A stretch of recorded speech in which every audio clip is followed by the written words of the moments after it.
جناب قاسم کربلا کی طرف چلے میدان کربلا میں. کتنا 13 برس کی عمر ہے, گھوڑے پہ سوار ہیں. اب گھوڑے پہ سوار ہوا ایک ننھا سا بچہ آ رہا, 13 برس یعنی لڑکپن ہوتا ہے. کربلا کے میدان میں جب پہنچے تو عمر ارزق شامی, کہاں سے؟ شام سے آیا ہے. اس کے 4 بیٹے ہیں. یہ چاروں بیٹے جو ہیں وہ بہت بہادر ہیں, اور یہ اسپیشل جو ہے وہ یزید کی طرف سے بھیجا گیا ہے. یہ اسپیشل آدمی ہے, کہاں کا؟ شام سے آیا ہے, اور اپنی جو ہے وہ اس سے روب میں رہتا ہے کہ ہم یزید کے خاص مہمان ہیں, ہم کو جو یزید نے خاص طور سے یہاں بھیجا ہے. اور بہت تمکنت میں رہتا ہے, بہت اس سے رہتا ہے. ہمارے 4 بیٹے ہیں, اتنے بہادر ہیں کہ تمہاری پوری فوج میں اتنے بہادر کوئی نہیں ہوگا اتنا بہادر. اب وہ جو ہے وہ کرتا ہے. جب جناب قاسم نے آ کر کے للکارا ہے تو کوئی ایک آدھ گویا جنگ کرنے کے لیے اس کو جو ہے وہ جناب قاسم نے فنار کر دیا. تو یہ ہنس رہا تھا. ارزق شامی عمر سعد سے کہتا ہے کہ عمر سعد کیا اس بچے کے لیے فوج اور وہ سب تیار کرنی ہے, کسی کو بھیج دے قتل کر دے گا, تو بھی کیا کرتا ہے یہ؟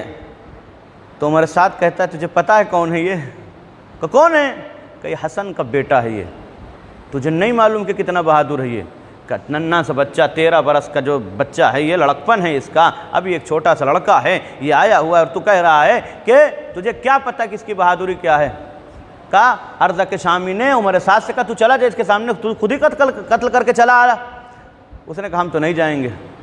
کہا تم سپہ سالار لشکر ہو, تم کو تو جانا چاہیے. اس نے کہا تم نہیں جانتے ہو یہ کون ہے. کہا کیوں نہیں جانتے؟ کہا پھر تم چلے جاؤ. کس نے کہا؟ عمر سعد نے ارزق شامی سے کہا تم چلے جاؤ. اس نے کہا ہماری شجاعت کے خلاف ہے کہ میں ایک بچے کے سامنے جاؤں. ہمارا چھوٹا سا بچہ جو سب سے چھوٹا والا ہے وہ جا کر کے اس کا کام تمام کر دے گا. کہا بھیج دو پھر, یہ ماحول کربلا کا. کہا بھیج دو پھر.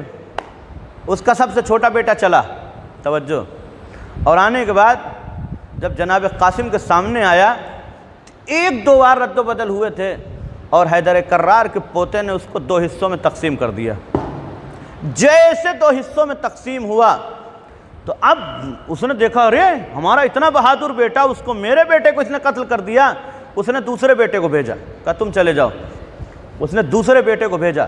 جب وہ دوسرا بیٹا آیا تو اس نے جب نیزہ چلایا, جناب قاسم نے اس کا نیزہ اس سے چھینا اور اسی کے نیزے اس کو مارا, اور مار کر کے زمین پہ گرا دیا. جب وہ زمین پہ گرا تو اب 2 بیٹے مر گئے. آپ سوچئے کسی باپ کے سامنے 2 بیٹے قتل ہو جائیں تو وہ باپ, اور جبکہ وہ دشمن اسلام ہو اور دشمن ہو جناب قاسم کا, وہ کتنا جو ہے وہ روب میں آ گیا ہوگا اور کتنا غصے میں آ گیا ہوگا. اس نے دیکھا, اپنے تیسرے بیٹے کو بلایا, اس کا تیسرا بیٹا آیا. آنے کے بعد جب وہ بھی پہنچا تو جناب قاسم نے ایک مرتبہ اس کو دیکھا, چونکہ اس کا قد بڑا تھا, کھڑے ہوئے گھوڑے پا, اور کھڑے ہونے کے بعد جس طرح سے حیدر کرار سر پر ضرب لگایا کرتے تھے اور 2 حصوں میں تقسیم کر دیا کرتے تھے, اسی طرح سے پوتے نے ایک مرتبہ گھوڑے پر کھڑے ہوئے اور کھڑے ہونے کے بعد اس کے بیٹے کے سر پر مارا.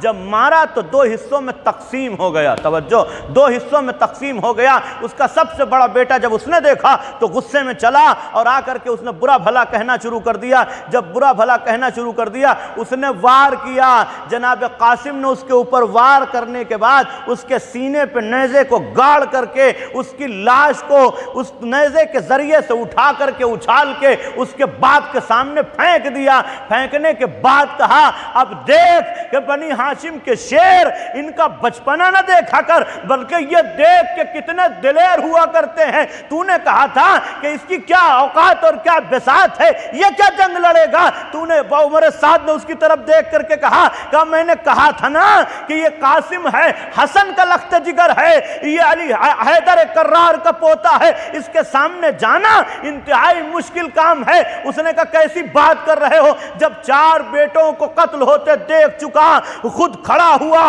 اور کھڑے ہونے کے بعد جناب قاسم کے مقابلے میں پہنچا. جناب قاسم کے مقابلے میں پہنچنا تھا, کچھ ہی دیر تک رد و بدل ہوتا رہا وار کا. جب حیدر کرار کے پوتے نے وار کیا اور اس کے 2 حصے کیے, زمین پر گرا. ادھر زمین پر گرنا تھا, ادھر استاد کھڑا ہوا. کھڑے ہونے کے بعد امام حسین کی طرف متوجہ ہو کر کے کہتے ہیں مولا مبارک ہو, آج شاگرد نے میرا سر فخر سے اونچا کر دیا.